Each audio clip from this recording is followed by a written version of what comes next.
बच्चों, welcome to सार्थक class. बच्चों, आज हम देखने वाले हैं क्लास 12 फिजिक्स का न्यूमेरिकल्स चैप्टर 3 से, जो कि एग्ज़ाम के दृष्टिकोण से बहुत ही महत्वपूर्ण है और इसको कंपटीशन एग्ज़ाम में भी ये पूछा जा सकता है।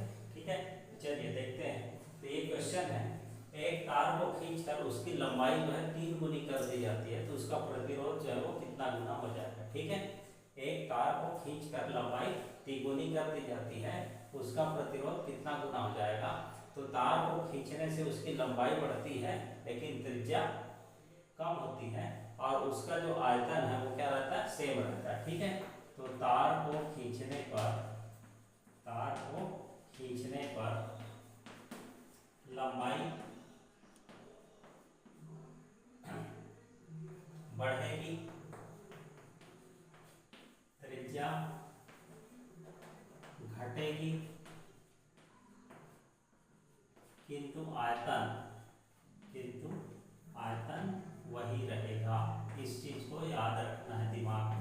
ठीक है, तो किसी भी तार को अगर हम खींचते हैं तो उसकी लंबाई बढ़ेगी, त्रिज्या कम होगी और आयतन जो है वो वही रहेगा। ठीक है, तो इसके आधार पर मान लो तार को खींचने के पहले उस तार का आयतन, तो तार किस रूप में रहता है, बेलनाकार रूप में रहता है। ठीक है, तार किस रूप में रहता है, बेलनाकार आकृति के रूप में रहता है। तो यहाँ पर कुल मिला के हमको क्या करना है, बेलन का आयतन का सूत्र लगाना है। ठीक है, तो बेलन का प्रारंभिक आयतन ये हो जाएगा, प्रारंभिक आयतन बराबर ये हो जाएगा अंतिम आयतन। किसका आयतन, तार का अंतिम आयतन। तो मान लो पाई आर स्क्वायर एच होता है, बेलन का आयतन का फार्मूला क्या होता है, पाई आर स्क्वायर एच।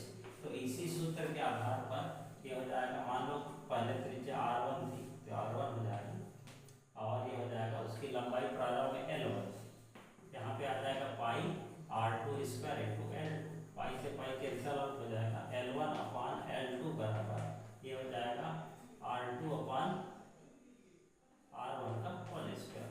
ये हमको एक रिलेशन मिल गया, इसको समीकरण 1 मान लेते हैं। अब यहाँ पर एक सूत्र को याद रखना है, ये सूत्र होता है rho equal to R A upon L. तो इसको अगर हम आर के रूप में लिखना चाहें तो क्या हो जाएगा, ये हो जाएगा रो एल अपान ए। अब यहाँ पर ये जो प्रतिरोध है, जो अनुप्रस्थ परिच्छेद का क्षेत्रफल है, इन दोनों में व्युत्क्रमानुपाती संबंध है। तो इसके आधार पर हम इसको कैसे लिख सकते हैं, देखते हैं।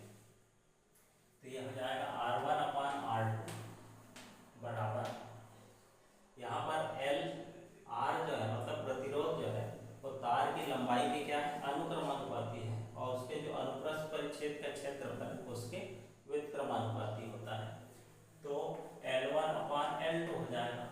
ठीक है, गुणा, अब यहाँ पर जो अनुप्रस्थ परिच्छेद का क्षेत्र है इसमें व्युत्क्रमानुपाती संबंध है, तो व्युत्क्रमानुपाती संबंध है तो ये हो जाएगा A2 अपान A1।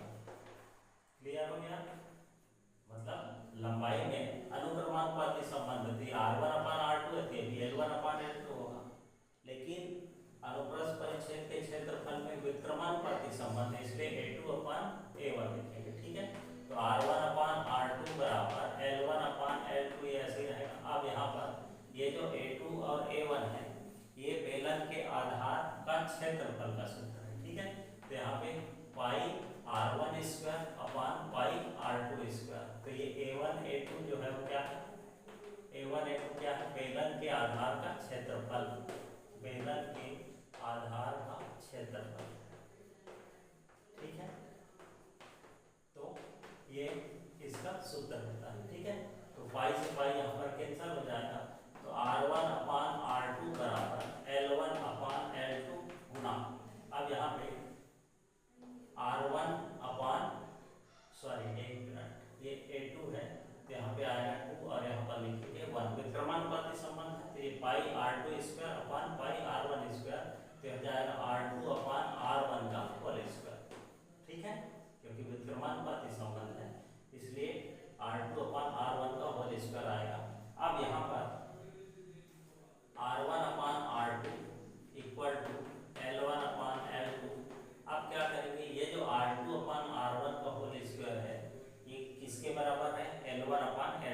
कहाँ से आएगा, समीकरण 1 से, ठीक है।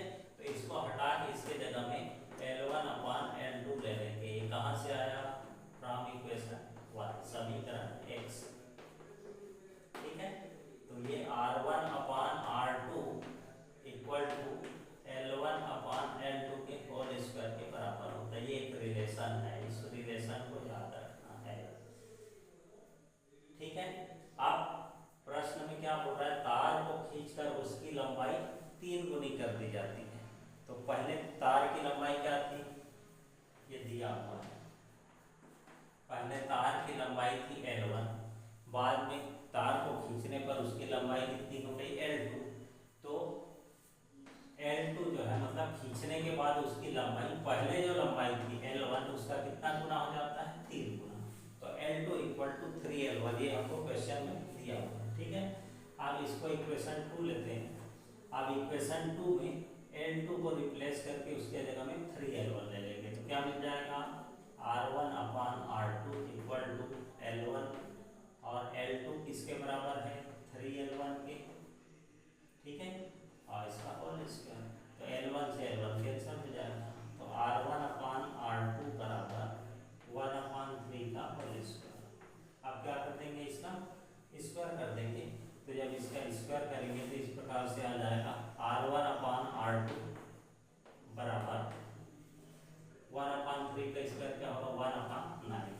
अब इसको क्रॉस मल्टीप्लिकेशन कर देंगे, तिर्यक गुना, तो R2 बराबर हो जाएगा 9R1। तो इससे क्या निष्कर्ष निकलता है, इससे क्या निष्कर्ष निकलता है, तार को खींचकर उसकी लंबाई को अगर तिगुनी कर दी जाती है तो उसका प्रतिरोध जो है वो कितना गुना हो जाएगा, 9 गुना हो जाएगा, ठीक है। तो तार को खींचकर लंबाई को तिगुनी करने से प्रतिरोध कितना गुना हो जाएगा, 3 गुना। तो यहाँ पर आंसर लिख लेंगे, लंबाई को तिगुना करने पर, लंबाई को तिगुना करने पर प्रतिरोध 9 गुना हो जाएगा, प्रतिरोध 9 गुना हो जाएगा, प्रतिरोध 9 गुना हो जाएगा, ठीक है। तो इस प्रकार से इस क्वेश्चन को हम इजीली, आसानी से क्या कर सकते हैं, समझ सकते हैं, ठीक है। तो इसी प्रकार से और वीडियो देखने के लिए, ठीक है, इस चैनल को लाइक और सब्सक्राइब करें ताकि आपको इसी प्रकार से और वीडियो प्राप्त हो सके, ठीक है।